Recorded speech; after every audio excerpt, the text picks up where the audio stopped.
ओम श्री सांब शिवाय नमः। ओम श्री गणेशाय नमः। अथ द्वितीयोऽध्यायः। दूसरा अध्याय।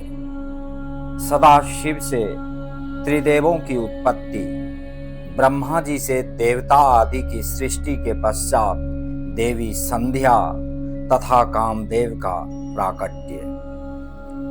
सूत जी बोले, हे नैमिषारण्य निवासी मुनियों, ब्रह्मा के इस वचन को सुनकर नारद ने पुनः पापों को नष्ट करने वाली कथा पूछी। नारद जी बोले, हे विधे, हे विधे, हे महाभाग, हे महाप्रभो, आपके मुख कमल से कही जाने वाली कल्याणकारिणी कथा को सुनकर मैं तृप्त नहीं हो पा रहा। हे विश्वस्रष्टा, शती की कीर्ति से युक्त शिवजी के कल्याणमय तथा दिव्य उस संपूर्ण चरित्र को कहिए, मैं उसे सुनना चाहता हूं। दक्ष की अनेक पत्नियों में से शोभामयी सती किस प्रकार उत्पन्न हुई और हर ने किस प्रकार स्त्री से विवाह करने का विचार किया। पूर्व काल में शती ने दक्ष पर क्रोध से किस प्रकार अपने शरीर का त्याग किया, पुनः किस प्रकार हिमालय की कन्या पार्वती हुई और किस प्रकार से प्रकाश में आई। पार्वती का कठोर तप तथा उनका विवाह किस प्रकार हुआ, फिर वे कामदेव का नाश करने वाले शिव की अर्धांगिनी कैसे हुई। हे महामते, इन सब बातों को आप विस्तार के साथ कहिए। आपके समान संशयों को दूर करने वाला कोई दूसरा ना तो है और ना ही होगा। ब्रह्मा जी बोले, हे मुने, शिव तथा सती के परम पावन, दिव्य एवं गुह्य से गुह्यतम तथा परम कल्याणकारी चरित्र को सुनिए। हे मुने, पूर्व काल में परोपकार के लिए विष्णु द्वारा महान भक्ति से पूछे जाने पर शिवजी ने भक्तवर विष्णु से इसका वर्णन किया था। हे मुनि श्रेष्ठ, उसके बाद मैंने भी यह कथा शिव भक्तों में श्रेष्ठ बुद्धिमान विष्णु से पूछी। तब उन्होंने प्रीति पूर्वक विस्तार से मुझसे कहा था, मैं सभी कामनाओं का फल प्रदान करने वाली एवं शिव के यश से युक्त उस प्राचीन कथा को आपसे कहूंगा। पहले भगवान शिव निर्गुण, निर्विकल्प, रूपहीन, शक्ति से रहित, चिन्ह मात्र एवं सत असत से परे थे। फिर हे विप्र, वे प्रभु सगुण, द्विरूप, शक्तिमान, उमा सहित, दिव्य आकृति वाले, विकार रहित तथा परात्पर हो गए।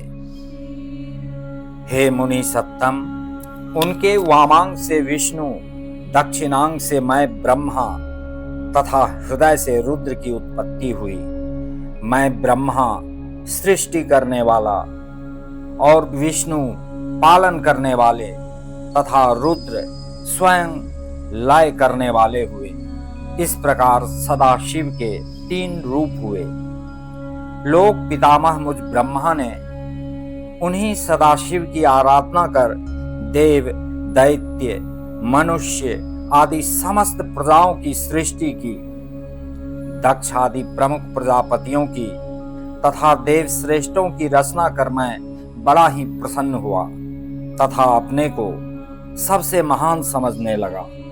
हे मुने, जिस समय मुझ ब्रह्मा ने मरीचि, अत्रि, पुलह, पुलस्त्य, अंगिरा, क्रतु, वशिष्ठ, नारद, दक्ष एवं भृगु इन महान प्रभुता संपन्न मानस पुत्रों की सृष्टि की, उसी समय मेरे मन से एक सुंदर रूप वाली श्रेष्ठ युवती भी उत्पन्न हुई।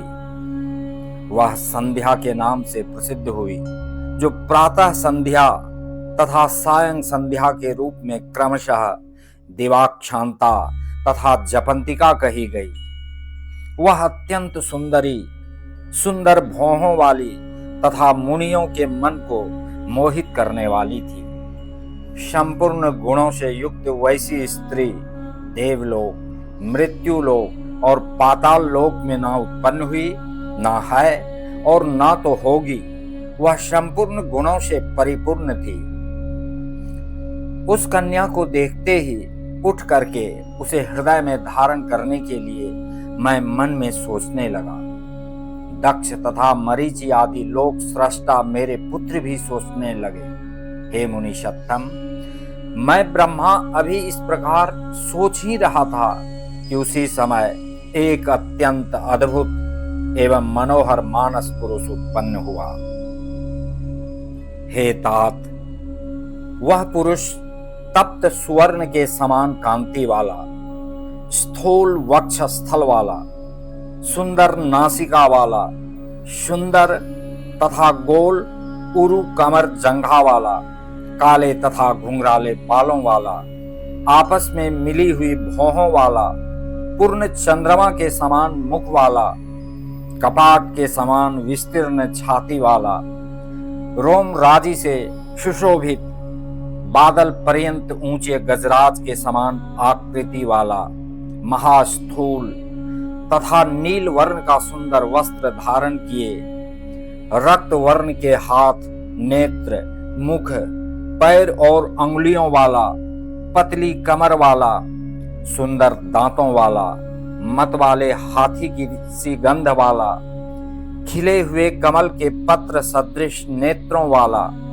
अंगों पर लगे हुए केसर से नासिका को तृप्त करने वाला, शंख के समान गर्दन वाला, मछली के चिन्ह से अंकित ध्वजा वाला, अत्यंत ऊंचा, मकर के वाहन वाला, पुष्पों के 5 वाणों से युक्त, वेगवान, पुष्प धनुष से सुशोभित, कटाक्षपात से अपने नेत्रों को घुमाते हुए मनोहर प्रतीत होने वाला, सुगंधित श्वास से युक्त और श्रृंगार रस से सेवित था। उस पुरुष को देखकर मेरे दक्ष आदि पुत्रों का मन आश्चर्य से भर गया और वे उसे जानने के लिए अत्यंत उत्सुक हो गए। वासना से आकुल चित्त वाले मेरे उन पुत्रों का मन शीघ्र ही विकृत हो गया। हे तात, उन्हें थोड़ा भी धैर्य नहीं प्राप्त हुआ। वह पुरुष सृष्टा तथा जगतपति मुझ ब्रह्मा को देखकर विनय भाव से सिर झुकाकर प्रणाम करके मुझसे कहने लगा। पुरुष बोला, हे ब्रह्मन, मैं कौन सा कार्य करूं? मुझे जो कर्म करनीय हो उस कर्म में मुझे नियुक्त कीजिए। हे विधाता, आप मेरे मान्य पुरुष हैं, मैं आपकी आज्ञा का पालन करूं, यही उचित है तथा इसी से मेरी शोभा भी होगी। मेरे लिए जो अभिमान योग्य स्थान हो तथा जो मेरी पत्नी हो उसे मुझे बताइए। हे त्रिलोकेश, आप जगत के पति हैं। ब्रह्मा जी बोले, उस महात्मा पुरुष के इस वचन को सुनकर मैं ब्रह्मा अत्यंत आश्चर्यचकित हो गया और थोड़ी देर तक कुछ नहीं बोला। फिर मन को नियंत्रित कर और आश्चर्य का परित्याग करके उस कामदेव को बताते हुए कहने लगा। ब्रह्मा जी बोले, तुम अपने इस स्वरूप से और पुष्पों के 5 बाणों से सभी स्त्री तथा पुरुषों को मोहित करते हुए सनातन सृष्टि की रचना करो। इस चराचर त्रिलोकी में जीव तथा देवता आदि कोई भी तुम्हारा लंघन करने में समर्थ नहीं होंगे। हे पुरुषोत्तम, मैं वासुदेव अथवा शंकर भी तुम्हारे वश में रहेंगे। अन्य प्राणधारियों की तो बात ही क्या। तुम गुप्त रूप से प्राणियों के हृदय में प्रवेश करते हुए स्वयं सबके सुख के कारण बनकर सनातन सृष्टि करो। समस्त प्राणियों का विचित्र मन तुम्हारे पुष्प बाणों का सुखपूर्वक भेदने योग्य लक्ष्य होगा। तुम सभी को सदा उन्मत्त करने वाले होगे। मैंने सृष्टि में प्रवृत्त करने वाला यह तुम्हारा कर्म कह दिया। ये मेरे पुत्र तत्वपूर्वक तुम्हारे नामों का वर्णन करेंगे। ब्रह्मा जी बोले, हे सुरश्रेष्ठ, ऐसा कहकर अपने पुत्रों के मुख की ओर देखकर क्षण भर के लिए मैं अपने पद्मासन पर बैठ गया।